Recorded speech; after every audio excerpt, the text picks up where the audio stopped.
esta tarde, estamos aquí reunidos para hablar del segundo caso de Ágata Blán. La noche se llama Olaya, que es una novela de literatura negra, de género policíaco. Y mi primera pregunta, Jesús, es una novela negra, un género que tiene fama, de cierta manera, de ser el género chico de la literatura, el género de diversión, digamos. Pero tú consigues darle la misma riqueza verbal que aparece en todas tus novelas anteriores. Elementos metaliterarios, nos hablas de filosofía, de literatura, de muchos temas culturales, por no nombrar la mitología. ¿Es una forma de romper con el género de novela negra? Hay dos formas de plantearse los géneros narrativos que se han practicado durante toda la historia por grandes autores. O los tomas como un recurso para vender, en cierto modo, los tomas como un recurso para vender y asumes un lenguaje que solo tiene en cuenta el hilo argumental, que no se detiene en las escenas y en lo que significan, y que además no hay planteamientos morales, convirtiendo la novela en una narración imposible, pero que gusta mucho a las masas. Quiero decir que en las novelas negras estemos acostumbrados a que la gente mate sin culpa, incluso con menos culpa que un nazi. Quiero decir, James Bond mata con mucha menos culpa que un nazi, que aún podía tener ciertos planteamientos morales cuando atacaba a alguien. Pero si tomas el género, porque el género tiene bases mínimas para cumplirlas, básicamente es alguien busca a alguien, más de la mitad de novelas de detectives está en este registro, alguien busca a alguien. Si tomas eso como una excusa para hacer literatura, cabe toda la literatura del mundo, cabe toda la literatura del mundo en la construcción de los personajes y en el planteamiento psicológico también, y cabe hasta toda la simbología del mundo, incluida en el texto.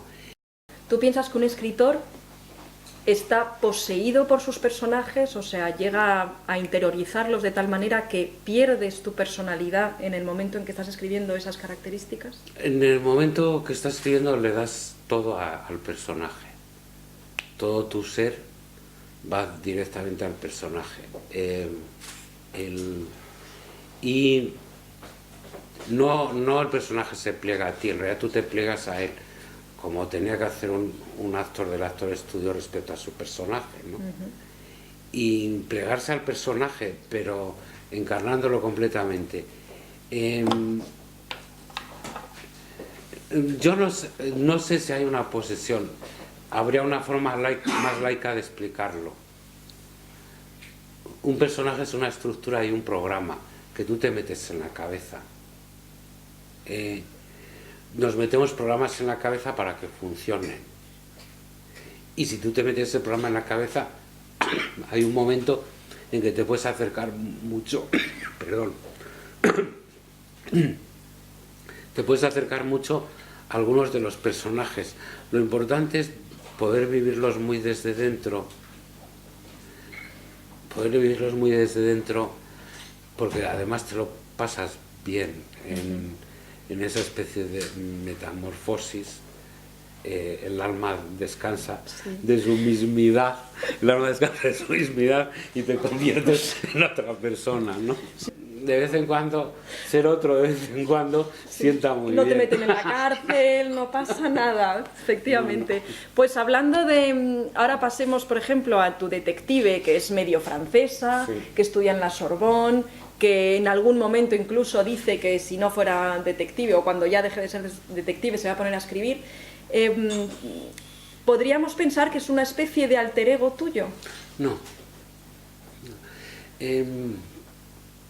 No. Y eso que podría parecerlo. Solo biográficamente, ¿no? Podría parecerlo.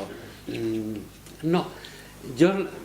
Esto es lo que tú percibes, yo la noto muy independiente de mí. Sé que le he dado mucho, pero la noto muy independiente, y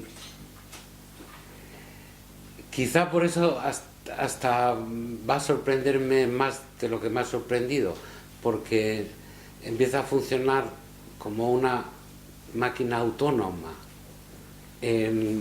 Y que esto es normal, cuando estás metido en un personaje pasa eso.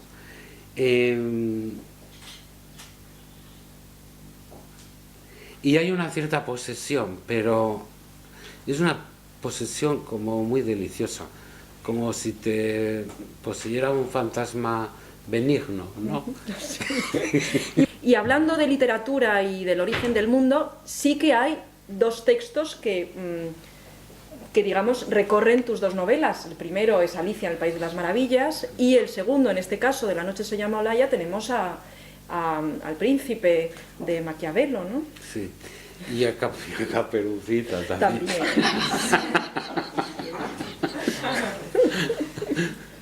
Caperucita entre Blinca, ese corto que han hecho entre amigos.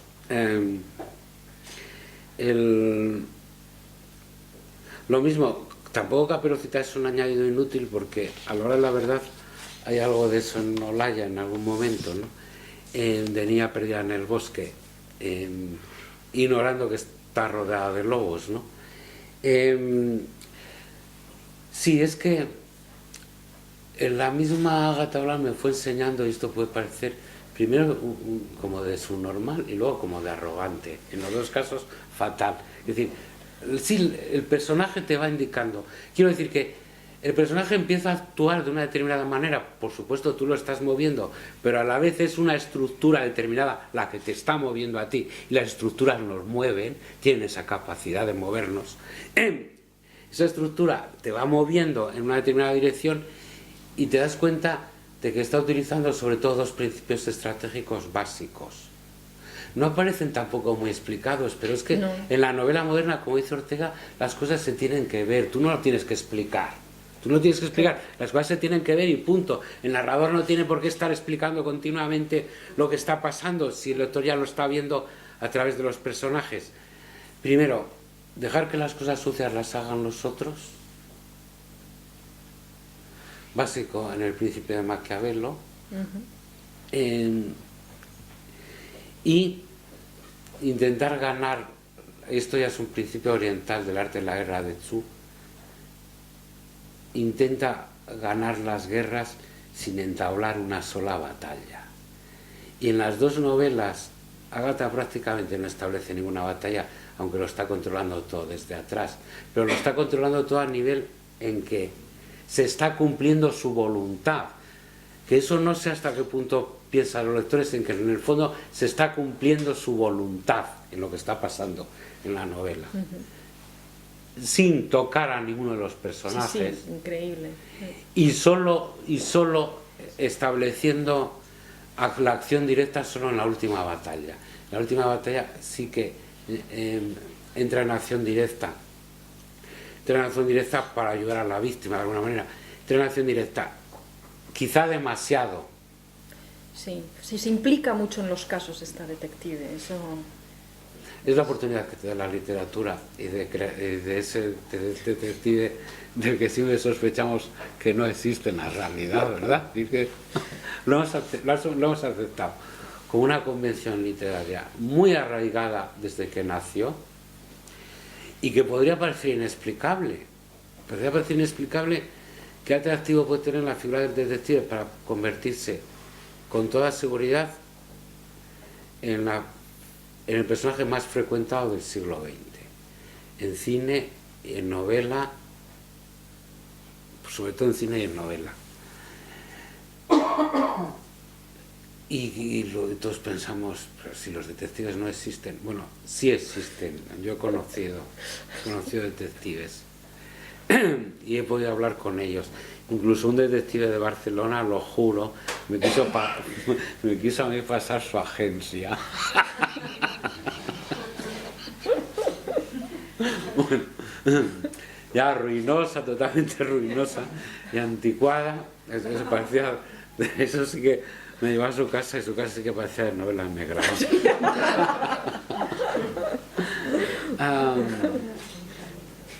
Por cierto, era un hombre de los de de los que se llamaban de raza española, ¿eh?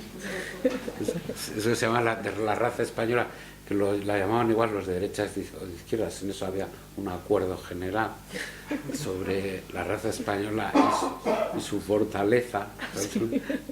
En los años 60 conocí a un republicano en Barcelona que le hablé del problema del SIDA y tal. Era un republicano de estos que había estado hasta en Rusia y luego había vuelto. Y me dijo, no, el SIDA no, sí, el SIDA a la raza española no.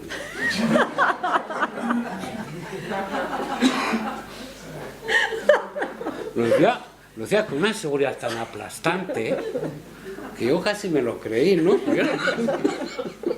Bueno, pues bueno, sí que existen. Yo creo que es una figura muy frecuentada porque nos identificamos fácilmente con él, porque todos hemos sido detectives en momentos críticos de nuestra vida, cuando cuando por ejemplo crees que te están poniendo los cuernos, ¿no?